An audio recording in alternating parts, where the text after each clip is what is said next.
Okay, so what I did was I added the coils, the phase wire. Um, the phase wires having actually coated with PVC, and it has 20 phase wires. So from here to the central, I have a spiral winding. I also have a linear motion upward and a large coil. This is all one coil. These are the two phase ends. It has 20 wires going one direction. So in this direction, in the linear motion upwardly, that is 8 wires is about 160. So that's 20 phase wires within it. And it's 20 turns, it's actually 8 turns this way to the central. So to count that will be 20 moving in a Healy's pancake turn. So it's moving this way at 160 turns, which will probably give about 160 turns.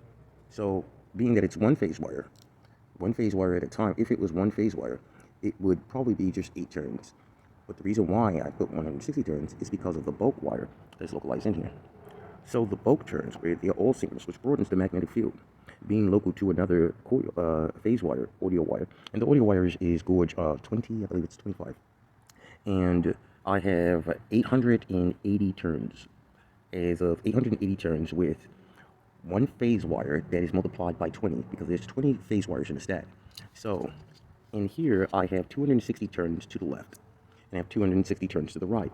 This is where I'm skipping the zigzag, where it turns only one direction. So I'm skipping the opposite direction as it zigs and zags. So what I'm doing is I'm only counting the following direction for left, left, left, left, left. And that enumerates 260 phase wires, which is like 260 turns to the left.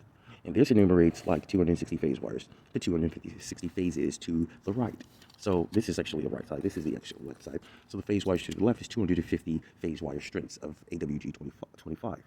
And this is 260 phase wires, 260 phase wires to the right, phasing the aluminum to the right, to itch to left and to right, to itch to left and right, while in like a magnetic river, moving it upwardly, where the push forces, the pull forces are 260 to the left, and the push forces is 260 to the right, which causes it to try to escape from the magnetic field.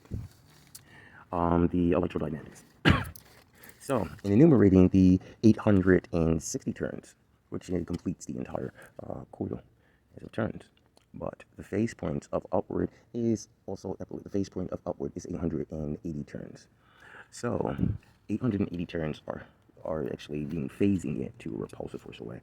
So, what I did was this part, I'm going to add another coil, which is going to be just straight linear zigzag without the deformation up to the horns to align the system. So what I'm going to do is I'm going to wrap it in another zigzag to itch. And this is going to be coated. I'm going to coat this to glue this within the system. And then I'm going to overlay it with I'm going to overlay it with a piece of metal. And this is going to be aluminum. This is going to be a piece of metal. I mean, a piece of metal I'm going to put on top of here. After I coat this in a protection on resin, I believe it is. For industrial strength adhesive. And then I'm going to add another coil localized on the frontal, so I could force even though I wouldn't need it, so I could force this within the central, and then I'm going to cover it again with another piece of aluminum or iron. So this is the iron faceplate which I made. I just cut it out of an aluminum sheet, actually pan. The pan is right there. So, and I made it out of an aluminum pan, and I used my industrial wire to create this type of Iron Man system. The coils, I've wired the coils and glued them together so that they're fixed within a shape, and correspond alongside with the shape of the unit within the subsystem of the actually this is the engine. So my name is Jermaine Moore, and I talk to you later, and to be continued. Goodbye.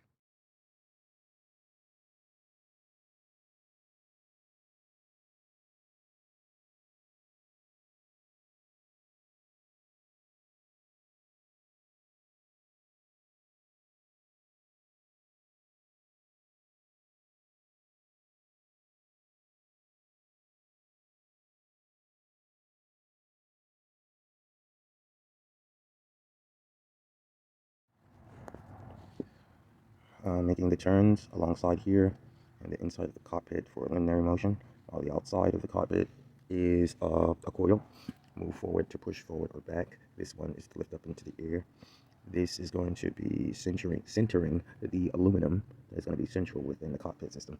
And that's how that's going to operate in a linear motion, an inductive motor, linear motor.